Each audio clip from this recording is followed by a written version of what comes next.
ሰላም ጤና ይስጥልን። ዋርካው ነኝ። የአማራ ፋኖ ብሔራዊ ኃይል ሴንትራል ኮማንድ አባልና የአማራ ፋኖ ሚኒልክ ዕዝ ዋና ሰብሳቢ። እንግዲህ እንደሚታወቀው ዛሬ ሶስተኛ ቀናችን ነው ማለት ነው።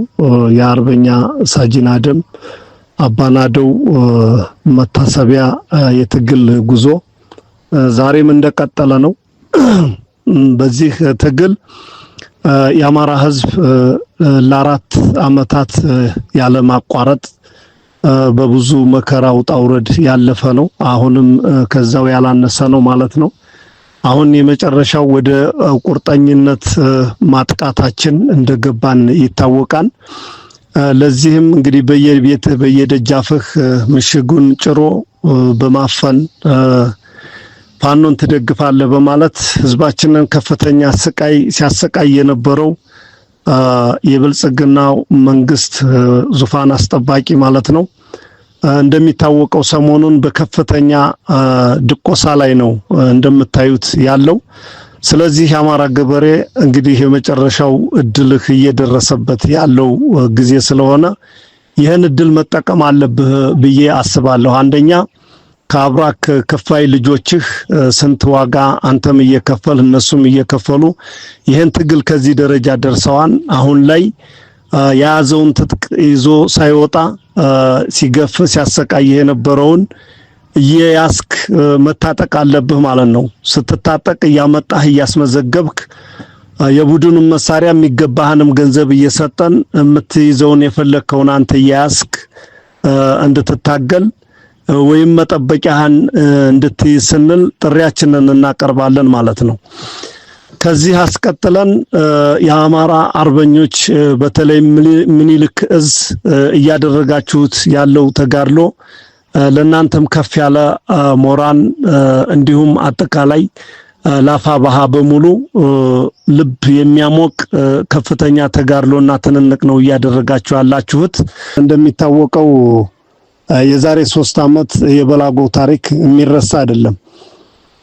እንደሚታወቀው መከላከያ 1 ወር የአማራ ልዩ ኃይል መከላከያ ኮማንዶ ሁሉም ሳይቀር ከእግረኛ እስከ ኮማንዶ ከአማራ ልዩ ኃይል ለመከላከያ ሁሉ ድግ ሲልበት የነበረውን 1 ወር ለዚህም በዛ ሲመሩ የነበረው ቃሊምን ግንባር ሲመሩ የነበሩት ጀነራሎች ይመሰክራሉ። ይሄ በብዙ ጀነራሎች አፍ የተመሰከረለት ስማቸውን ነገሌ ብዬ መጥራቱን ባያስፈልግ ያውቁታል። ያንን የማይደፈር የመሰለ ምሽግ 1 ወር ታግለው ያልሰበሩትን የሰበረበት ጊዜ እንዳጋጣሚ ሆኖ ትላንት 15 እና 16 ነው መስከረም ያ ታሪክ የተሰራው ማለት ነው። አሁንም የማይነካ እና የማይዳሰስ የመሰለውን ያንን ታሪክ ደግሞታን ማለት ነው ሰራዊታችንና። ስለዚህ የህዝብ ልጅ መሆኑን ቁርጠኛ ታጋይ መሆኑን የአማራ ፋኖ አርበኞች ሚኒልክ ዕዝ ይሄን ያስመሰከረበት ቀን ነው። ይችን ቀን ዳግም ሁለተኛ ጊዜ እየሰሩት ነው ማለት ነው። አሁንም ለሶስተኛም ለአራተኛ ጊዜ ይቀጥላል። ስለዚህ በያላችሁበት ድሉም ተግባሩም ከናንተ ጋር ይሁን። ጠላታችንም እንግዲህ እኛ እውነትን ስለያዝነ እንዴት እንደሆነ እያሳየነው ነው። ውሸትን የያዘ ምን ጊዜም የምባይ ካብ ነው። እንዴት እየተናደ እንደሆነ ይታወቃልና አርበኞች እንኳን አደረሳችሁ ለዚህች ቀን። እየደገማችኋት ነው ያላችሁት። በዚህ ከፍተኛ ኩራት ይሰማችኋል። ይሄን ስታደርጉ ታዲያ ከአንድ ወታደር የሚጠበቅባችሁን መስፈርት ለማድረግ የሚጠበቅባችሁን ግዴታ ከዚሁ አስቀምጥላችኋለሁ ማለት ነው። አንደኛ የያዛችሁትን ሰራዊት የማንኛውም የሥርዓቱ አገልጋይ የመከላከያም አድማ በተናም ሚኒሻም ማንኛውም የሥርዓቱ አገልጋይ የተማረከ ወታደር መግደል ለናንተም ለትግልም የሚበጅም አይደለም። እንደ ትግል እንዳለም አቀፍ ሕግም ያስወቅሳንም ያስጠይቃንም እንደ ሰባዊም ተገቢም እንዳልሆነ ካሁን በፊት ብዙ የተማማርንባቸው ነገሮች አሉ። ያንን በጠበቀ መንገድ የማረካችሁትን ወታደር አንተ እንዲነህ አንተ እንዲነህ አንተ እንዲነህ የሚባል ስም አያስፈልግም። እየተቀበላችሁ ስርዓት ባለበት ማስቀመጫ ማስቀመጥ አለባችሁ ማለት ነው። እኛ ጋር የሚታገለው ይታገላል፣ ወደ ሀገሩ የሚሸኘው ይሸኛል። መቆየት ያለበት አካል ሊቆይ ይችላልና ይሄን መርህ እንድትጠብቁ ስል አደራ እላለሁኝ። ሌላውና ዋነኛው ነገር በምትቆጣጠሩት ቦታ የምትቆጣጠረው የራስህን ከተማ ነው፣ የራስህን ቤት ነው። ተባረህ ወጥተህ ተሳደህ የነበረው ነው። ዘለ ስትገባ ተቋሞችን፣ የመንግስት መስሪያ ቤትን የህዝብ መገልገያ ናቸው። የስርዓቱ አይደሉም። የህዝብ መገልገያ ስለሆኑ ባንኮችን፣ ማንኛውንም መስሪያ ቤት መቆርቆር፣ መስበር፣ ምንም ነገር መነካካት ያው ከማንኛውም ከወራሪ ወይም ከሌብነት ማንኛውም ሌባ የሚያደርገውን ተግባር ካንተ የሚጠበቅ አይደለም። ይሄን አደራ ላለሁኝ ማለት ነው። ህዝቡን በየተቋሙ በየመስሪያ ቤቱ ጥንቃቄ እያደረክ ነው ማለት እንዳለብህ፣ መጠበቅ እንዳለብህ፣ ልጆች መምከር እንዳለብህ ጥሪያችንን እናቀርባለን ማለት ነው። ሌላውና የመጨረሻው ይሄ ብልጽግና ነው፣ ይሄ እንደዚህ ነው፣ ይሄ እንደዚህ ነው እያሉ ከሰው ቤት ገብቶ መፈተሽ፣ የሆነ ነገር ማድረግ፣ እርምጃ መውሰድ ይሄም የተከለከለ ነው። ትግልን ይሄ የሚያስረዝም እንጂ የሚያሳጥር አልሆነምና አይሆንምና ይሄንም አደራ እንላለን አጥብቀን ማለት ነው። ሌላው የመጨረሻው ለቀይ መስቀል ጥሪያችንን የምናቀርበው በርካታ ቁስለኛዎች ስላሉን እያሳከምን ነው ያለነው። እኛ ተዋጊዎች ነን። እንደሚታወቀው ከፍተኛ ድጋፍ ያስፈልገናል። የማረክነው ምርኮኛ በጣም በርካታ ምርኮኛ ስላለብን ቁስለኛዎችንም እንዲያሳክምልን እንጠይቃለን።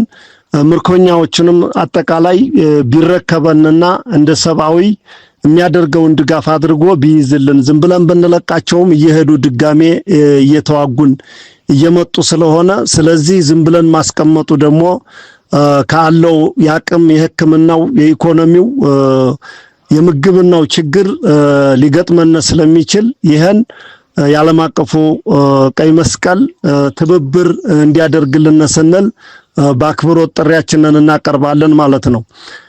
ከዚህ የመጨረሻው የማስተላልፈው የአማራ ሕዝብ ከዚህ በኋላ የማይቀርልህን ነገ ቢመለስም ይሄ ጠላት እንደማይምርህ ይታወቃል። ራስህን በጠበቀ መንገድ ከልጆች ጎን እየተሰለፍክ ልጆችህን ከጀርባም ከጎንም ከፊትም ሆነህ ድጋፍህን ትብብርህን እንድታደርግ አቅም ያለህም አብረህ ታግለህ ትጥቅህን እንድትታጠቅ ስንል ጥሪያችንን እናስተላልፋለን። ሌላውና የመጨረሻው እንደሚታወቀው የአብይ አህመድ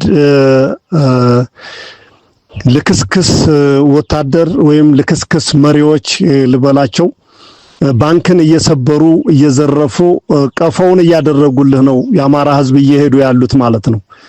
ስለዚህ የአማራ ህዝብ ለምን ባንክህ ይዘረፋን? ለምን ንብረትህ ይሄዳን?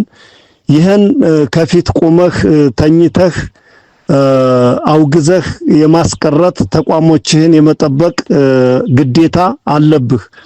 ይህን ስል በግድ በጉልበት አቅምም ላይኖርህ ይችላል። አንድ ሆነህም ከተነሳ ልታስገድድ ትችላለህ። እኛ በእኛ በኩል የምንነካው የምንሰብረው የምንዘርፈውም አንድም ነገር የለም። ስለዚህ አሁን እንደዚህ እያደረገ ያለው የአማራን ህዝብ ባዶውን አድርጎ ለመቅረት ነገ እንደሚታወቀው ባሻጋሪ ሆኖ በጀትም በድሮንም ለመቀጥቀጥ ህዝቡንም በኢኮኖሚ ለማድቀቅ ስለሆነ መንግስት ነኝ ካለ ባንክን ተቋምን እየዘረፈ ለምን ይሄዳል? እኛም አንነካም። እኛም ከነካን እንደ ህዝብ ቁመህ ማውገዝ ትችላለህ።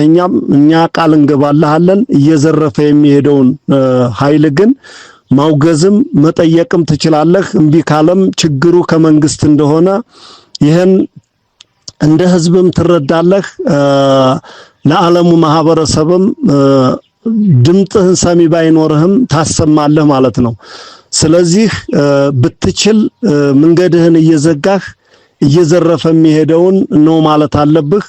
አቅም ካጣህም ደግሞ የሚያደርገውን ገድል ማየት አለብህ። ከዚህ በተጨማሪ የአማራ ፋኖ አርበኞች በየደረሳችሁበት ቀፎ እያደረገው የሄደውን ባንክ አንተ በዙሪያው ብትልከሰከስሙም በእኛ ሊማከክ እንደማይገባው ስለማምን ማንም ሰው ይኑረውም አይኑረውም ባንኮችን የባንክ ጥበቃዎች ቀጥታ መሳሪያችሁን እያስቀመጣችሁ እናንተ ዙሪያውን እያስከበራችሁ መቀመጥ አለባችሁ ብዬ አስባለሁ። ማንም ሊነካችሁ የሚችል የለም።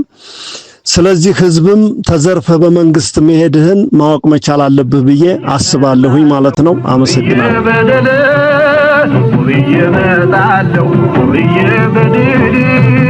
እንደሚያባቴ ነው ጠላትን መግደል